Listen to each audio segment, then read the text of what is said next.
और अपराधियों का दुस्साहस देखिए कि उस वैन में भी घुस करके उस जुआ बच्चे की हत्या करने का काम किया गया। जो वीडियो देखने के बाद ऐसा पता चलता है, देखने से ऐसा महसूस होता है कि पुलिस बिल्कुल उस घटना में शामिल थी। इसलिए हम लोगों ने आग्रह किया है कि इस घटना की जांच सीबीआई से कराने का कष्ट किया जाए। इस षड्यंत्र में शामिल हैं जिनके समक्ष यह घटना हुआ, उनको बराबर का दोषी करार देते हुए एफआईआर लॉज हो, जेल भेजा जाए। आज आदित्यपुर हो या जमशेदपुर हो, अपराधियों से पनाह मांग रहा है।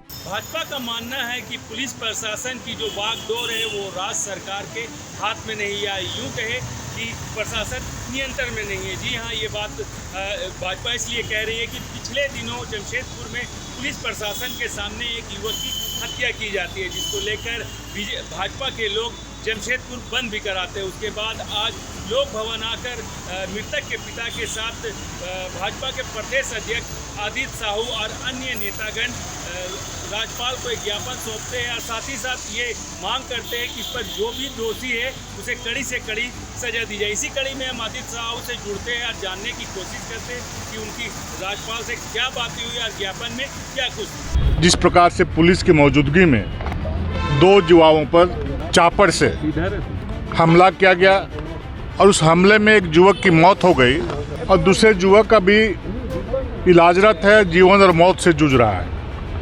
वो कलकत्ता में भर्ती है और हम सबों को ये आश्चर्य है कि वहाँ पर पुलिस मौजूद थी।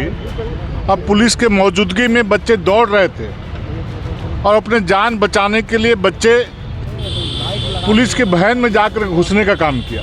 और अपराधियों का दुस्साहस देखिए कि उस वैन में भी घुस करके उन बच्चों पर चापड़ से हमला करने का काम किया गया और एक बच्चे को घसीट करके जमीन में पटक करके पुलिस के सामने उस जुआ बच्चे की हत्या करने का काम किया गया और दूसरे को अधमरा की स्थिति में वहाँ पर जमीन पर छोड़ दिया।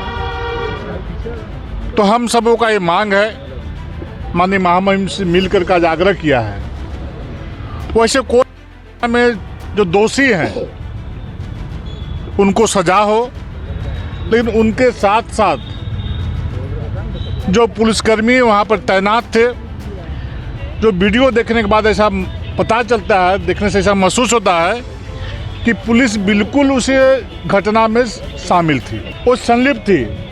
पुलिस दूर दूर तक कहीं दिखाई नहीं पड़ती है कि कोई एक्टिविटी करने का काम अपराधियों को भय दिखाने के लिए, ना उन्होंने हवाई फायरिंग किया, ना कोई ऐसा काम किया जिससे कि अपराधी वहाँ से भाग जाएं, अपराधी पकड़े जाएं, जिसका परिणाम हुआ कि बच्चे की मौत हो गई। आज उनके पिताजी भी हम लोग के साथ हैं। आज महामहिम राज्यपाल जी से हम लोगों ने आग्रह किया है कि चूंकि पुलिस वहाँ पर संलिप्त है और राज्य की किसी एजेंसी पर झारखंड की जनता को भरोसा और विश्वास नहीं है, क्योंकि यदि सीआईडी से जांच कराने की बात तो इन्होंने किया है सरकार ने, राज्य सरकार ने, तो सीआईडी भी पुलिसकर्मी ही होते हैं। सीआईडी के लोग, उनसे निष्पक्ष जांच की, चाहे उचित जांच का हम अपेक्षा नहीं रख सकते हैं। इसलिए हम लोगों ने आग्रह किया है कि इस घटना की जांच सीबीआई से कराने का कष्ट किया जाए और पुलिसकर्मियों पर भी, जो दोषी पुलिसकर्मी जो वहाँ पर तैनात थे, उन पर भी एफआईआर करके उनको जेल भेजा जाए। सर, लेकिन बाहर संचालक जो है उनकी गिरफ्तारी हुई है, उनको अभी का यदि पुलिस को संदेह है कि बाहर के संचालक दोषी हैं तो इन्वेस्टिगेशन में आ जाएगा, तो दोषी है तो उनमें भी कार्रवाई होगी। लेकिन पुलिस को, प्रशासन को, सरकार को चिंता करना चाहिए कि वहाँ पर बार चलाने की अनुमति कैसे मिली, उनको किसने दिया।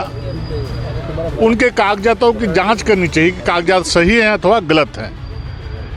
इन्वेस्टिगेशन का विषय है। जो भी दोषी है, इतनी बड़ी घटना घटी है कि झारखंड की जनता हतप्रभ है कि जो हमारे रक्षक हो सकते हैं, उनके सामने ही इतनी बड़ी घटना को अंजाम दे करके अपराधी ने घटित करने का काम किया है।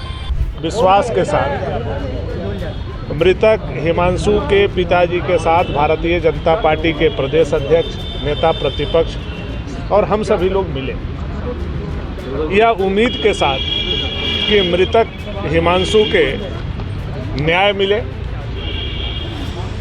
जो पुलिस अधिकारी इस षड्यंत्र में शामिल हैं, जिनके समक्ष यह घटना हुआ, उनको बराबर का दोषी करार देते हुए एफआईआर लॉन्च हो, जेल भेजा जाए। लेकिन अभी तक मुख्यमंत्री ने केवल एसएसपी को वहां से हटाने का काम किया, बावजूद अभी तक पुलिस पदाधिकारियों पर कोई कार्रवाई नहीं। पिछले 4 महीने में जमशेदपुर में 1300 से ऊपर चापड़ की घटनाएं हुई हैं। तो आप समझ सकते हैं जमशेदपुर में क्या हो रहा है। आज आप पेपर में पढ़ा होगा कि चापड़ के दुकानदारों पर पुलिस ने रोक लगाई। 1300 घटना घटने के बाद चापड़ के दुकानदार को आज पुलिस खोज रही है। कब? जब भाजपा ने भी सवाल उठाया तब। क्या हो रहा है इस झारखंड प्रदेश में? इसलिए आज पूरे परिवार मृतक के और बीजेपी ने सीबीआई इंक्वायरी का मांग किया है कि सीबीआई इंक्वायरी हो, दूध का दूध और पानी का पानी हो। जो भी षड्यंत्र में शामिल पुलिस पदाधिकारी, अपराधी, उनको कड़ी से कड़ी सजा दिया जाए, यह बीजेपी का मानना है। आपने देखा होगा कि कितना भारी आक्रोश है जमशेदपुर आदित्यपुर में, कि 100 साल में ऐसा बंदी नहीं हुआ होगा जो बंदी अभी आप लोगों ने देखा होगा। फैक्ट्री तक बंद कर दिया है, फैक्ट्री स्वतः बंद किए गए, स्कूल बंद किए गए, तमाम प्रतिष्ठान बंद रहे। यह बताता है कि आज आदित्यपुर हो या जमशेदपुर हो, अपराधियों से पनाह मांग रहा है। और एक क्लीन सिटी, एक औद्योगिक शहर आज अपराधी शहर बन के रह गया है ये हेमंत सरकार में। इसलिए इसकी जांच अगर सीबीआई हो जाएगी तो बाकी अपराधियों में खौफ होगा और झारखंड की जनता को न्याय मिल सके। राज्यपाल की तरफ से क्या आपको आश्वासन मिला? महामहिम राज्यपाल जी ने कहा है कि मैं इस विषय को केंद्र को भेजने का काम करूंगा और राज्य सरकार को भी नोटिस करने का काम करूंगा। यह आश्वासन महामहिम राज्यपाल जी ने देने का काम किया।